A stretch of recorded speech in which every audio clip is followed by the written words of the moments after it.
आप सभी का स्वागत है मेरे चैनल ट्यूशन टीचर में। मैं प्रीति अग्रवाल आज आपको सिखाऊंगी बचाव, है ना। तो बचाव में अगर आप देखोगे एक पेज का 3 है, भूकंप, बाढ़ और सुनामी, है ना। ये तो हम पढ़ेंगे ही पढ़ेंगे, लेकिन हम नॉर्मली देखो क्या करते हैं, बचाव का मतलब क्या हुआ, जिससे कि हमारी खुद की रक्षा हो, हमारे साथ में जो हमारे परिवार वाले हैं, बाहर है, जो दोस्त यार जो भी हमारे साथ हो, सबकी रक्षा होती रहे, सब अपना बचाव करें, है ना। बचाव में हम पूरे दिन अगर आप सोचो सुबह उठने से लेकर रात सोने तक बचाव करते ही रहते हैं। बाथरूम में जाते हो तो मम्मी बोलती है देखो पैर ना फिसल जाए, है ना।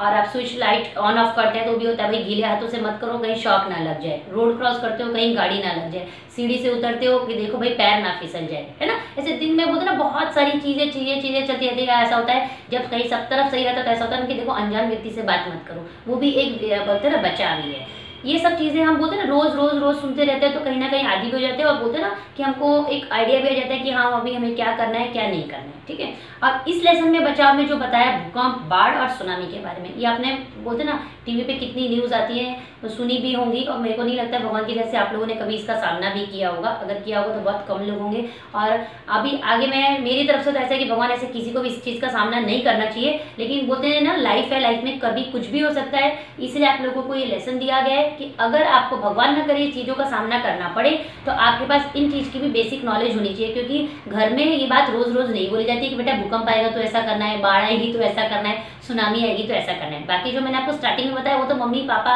आसपास में जो भी रहते हैं ना वो आपको बोलते ही रहेंगे कि बेटा ऐसे मत करो, बेटा आराम से चलो, है ना, पैर फिसल जाएगा, है ना, ये सब चीजें बोलते रहते हैं।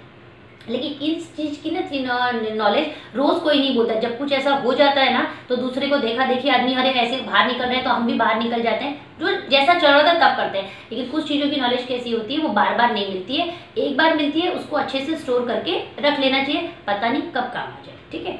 बचाव भूकंप, पृथ्वी के भीतर चट्टानों की परतों के आगे पीछे खिसकने से धरती हिलने लगती है। देखो भूकंप का मतलब क्या होता है ये उन्होंने बताया। पृथ्वी मतलब अपनी जो धरती है उसके नीचे जो चट्टाने हैं ना आगे खिसकने लगती है ना, मूवमेंट होने लगता है उसका, तो उसकी वजह से क्या आ जाता है, भूकंप आता है। यही भूकंप है, इससे छत दीवारें आदि गिरने लगती हैं। ऐसे समय में हमें तुरंत घर के बाहर खुली जगह में आ जाना चाहिए या मेज लकड़ी के तख्त के नीचे दरवाजे के पीछे छिपना चाहिए, ठीक है। अब देखो इन्होंने जो चट्टानों को खिसकने का बताया, पृथ्वी के नीचे जो चट्टानें खिसक जाती है। फॉर एग्जांपल आपने देखा होगा ना कि कभी कभी हम ऐसे कोई चीज बुक के ऊपर बुक रखते हैं, ठीक है, ऐसे बुक के ऊपर पत्थर रखते हैं और इसको अगर हिला देंगे तो क्या होगा, बुक गिर जाएगी ना, बुक गिर जाएगी। ऐसे ही धरती के नीचे जब चट्टानें हिलने लगती हैं तो बुक बोलते हैं भूकंप आ जाता है। तो क्या होता है, दीवारें खिसकने लगती हैं। अगर ऊपर की बोलते हैं ना किसी की स्ट्रांग नहीं होगी छत तो छत गिरने लगती है। कच्चे मकान तो जल्दी से ही टूट जाएंगे, ऐसा हुआ। तो ये लोग क्या बोल रहे हैं, आपको तुरंत क्या करना चाहिए, घर के बाहर चले जाना चाहिए, ठीक है। इतना दिमाग इंस्टेंट रखना चाहिए। अगर आप घर में बड़े हो तो आपके जो छोटे हैं जिनको समझ में नहीं है तो वो उनको भी अपने साथ में आपको ले जाना है। छोटा बेबी है, आपको तो पता चल गया, आप तो तुरंत चले गए, लेकिन अपने बेबी को तो नहीं मालूम ना, बेबी को तो समझ में नहीं आएगा। तो आपको यही कोशिश करनी है कि बेबी को भी उठाना है और चले जाना है, ठीक है। और दूसरा इसमें इन्होंने बताया आपको क्या करना है, मेज लकड़ी के तख्त, यानी आप बोल सकते हो जो ये मेज है ना और तख्त बोल सकते हो, जो बेड टाइप का होता है उसके नीचे आप छुप जाओ, बैठ जाओ या दरवाजे के पीछे। लेकिन आज की तारीख में आपको यहाँ पे इन्होंने ये बताया ना मेज टेबल, तो ऐसा नहीं है कि आप कांच के टेबल के नीचे बैठ जाओगे कि अरे हमने तो मेज ही सुना था तो आपने स्टोर कर लिया। नहीं, पहले ये भी देखना, हो सकता है लकड़ी का भी मेज हो, चलो कांच का नहीं है तो ये भी देखना कि लकड़ी कैसी है। अगर मान लो ये वाली लकड़ी है ना तो ये भी किसी काम की लकड़ी नहीं है, ये तो सिर्फ बोलते ना हल्का लाइट वेट कंप्यूटर है तो आपका हो गया। जो घर में मजबूती से फर्नीचर बनाया होगा था ना, हैवी लकड़ी का होता है उसी के नीचे। तो आप इसलिए आप अपने घर पे भी देखो कि कोई मजबूत चीज ऐसी हो, भगवान ना करे कभी आए तो उसके नीचे चुपना, नहीं तो अपने आधी अधूरी इन्फॉर्मेशन सुनी और अपनी लाइफ को और रिस्क ले लिया। इससे बेटर है कि आपको अगर समझना है कि कौन सा हैवी है क्या कर सकते हो तो ठीक है, नहीं है तो घर के बाहर ही अपनी जान को बचाना है, ठीक है।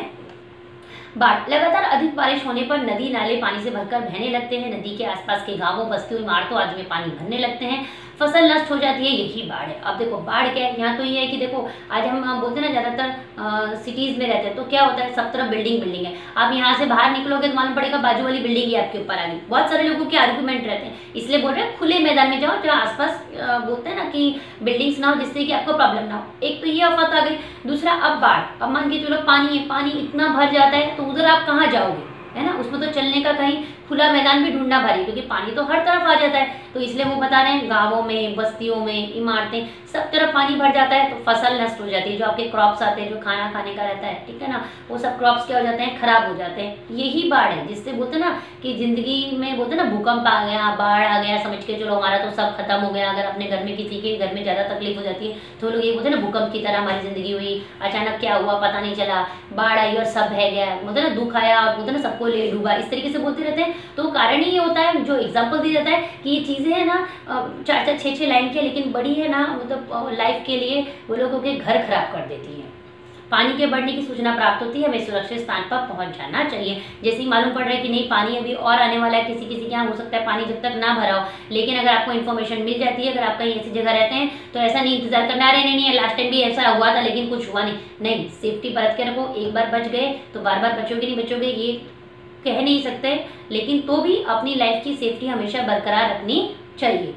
सुनामी, समुद्र के तल में भूकंप आने पर ऊंची ऊंची लहरें उत्पन्न होती हैं, यही सुनामी है। अब देखो सुनामी किसको बोलते हैं, बाढ़ का तो पानी भर गया है ना, भूकंप का भी आपको समझ में। अब सुनामी में क्या है, जैसे पृथ्वी के भीतर होता है, इधर समुद्र के तल नीचे में भूकंप आता है समुद्र में, है ना, ऊंची ऊंची लहरें आने लगती हैं, यही सुनामी है। सुनामी की सूचना मिलते ही तटवर्ती प्रदेश में रहने वाले लोगों को तुरंत ही सुरक्षित स्थानों पर चले जाना चाहिए। यस, जो लोग बोलते हैं ना सी के नियर बाय रहते हैं, उन लोगों को क्या है सुरक्षित जगह पे चले जाओ, है ना, क्योंकि वहाँ पे तो ज़्यादा ही पानी आएगा, क्योंकि ऑलरेडी पानी वहाँ पे ज़्यादा रहता है और ज़्यादा बड़ी बड़ी लहरें आ रही हैं तो बोलते हैं ना अपने चपेट में ले लेंगी, अपने बोलते ना आपको घेर लेंगी। इससे अच्छा है कि थोड़े टाइम के लिए आपका जो भी वहाँ सामान है, जो कुछ है उसको छोड़ दो। जिंदगी है तो बहुत कुछ बना लोगे। मैं मानती हूँ कि जीते जी और सही सब कुछ चल रहा होता है, ना बाढ़ हो ना ये भूकंप और सुनामी हो, तो भी आदमी बना नहीं पाता है। मैं मानती हूँ इन सब चीज़ों को, लेकिन जान रहेगी तो हम लोग बहुत कुछ कर पाएंगे।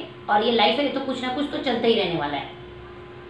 हमें समुद्र तट को पाट कर बस्तियां नहीं बनानी चाहिए। अब देखो अभी लोग नॉर्मली क्या कर रहे हैं, उन्होंने मैसेज दिया है कि पाट कर यानी भर कर, कहीं कहीं का ऐसा होता है जो समुद्र का एरिया होता है ना, तो कहीं कहीं जैसे बोलते हैं ना गड्ढे टाइप के होते हैं, तो उसको भर देते हैं और उसके ऊपर है ना छोटे मोटे घर बना देते हैं, बस्तियां टाइप की बना देते हैं ताकि लोग वहाँ पर रह लें। लेकिन ऐसा नहीं करना चाहिए, क्योंकि कैसे भी सही जिस दिन भी बोलते हैं ना सुनामी आएगी तो वो भरा हुआ क्या है, उधर से नीचे तो पानी का फोर्स ही आएगा ना ऊपर। सुनामी की पूर्व सूचना देने वाले यंत्र आजकल विकसित हो रहे हैं। अब देखो किसी को अचानक से जाना और किसी को नहीं समझ में आता है कि वो जाए भी तो क्या जाए, ऑन द स्पॉट बोलते हैं ना, दिमाग नहीं चलता। अभी हम पढ़ रहे हैं तो हमारे दिमाग में बहुत सारे आइडियाज आ जाते हैं, मैं आपको समझा रही हूँ ऐसा हो तो ऐसा करो। लेकिन जब अचानक से कुछ होता है, आप मान के चलो यहीं पे मुझे अचानक से वो भगवान न करे भूकंप बचे, तो मेरा भी माइंड नहीं चलेगा कि मुझे पहले क्या करना है ना। भले हम इसको चीज़ को पढ़ा रहे हैं, लेकिन सेफ्टी तो हमें यही रखनी है कि जो सामान है वो छोड़ना है और हमें बाहर चले जाना है ना। सेम चीज़ उन्होंने भी बताया कि जब सुनामी आती है तो उससे पहले लोगों को जैसे समझ में नहीं आता है कि उनको कहाँ जाकर रहना है, क्या करना है, पहले से थोड़ी इन्फॉर्मेशन हो, है ना। तो वही वो बता रहे हैं कि आजकल यंत्र ऐसे मशीन्स बन गए हैं जो पहले से इन्फॉर्मेशन दे देते हैं कि हाँ अभी सुनामी आने वाला है, तो आप लोगों को अलर्ट हो जाना है, ठीक है।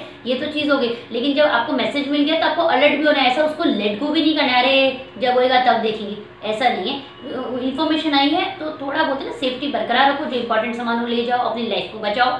तो ये इस तरीके से दिया है। तो भूकंप, बाढ़, सुनामी, इस तरीके जो सेफ्टी है उनको बोलते हैं ना अच्छे से इन्फॉर्मेशन याद रखिए। और इतना ही इस लेसन में था। बचाव हमेशा अपनी ज़िंदगी का करते रहिए, आपके आसपास के जो लोग रहते हैं उनका भी बचाव करते रहिए। वीडियो अच्छा लगा तो वीडियो को लाइक करिएगा, शेयर करिएगा। यूट्यूब पे देख रहे हैं तो चैनल को सब्सक्राइब करिएगा और फेसबुक पे देख रहे हैं तो पेज को फॉलो करिएगा। Thank you.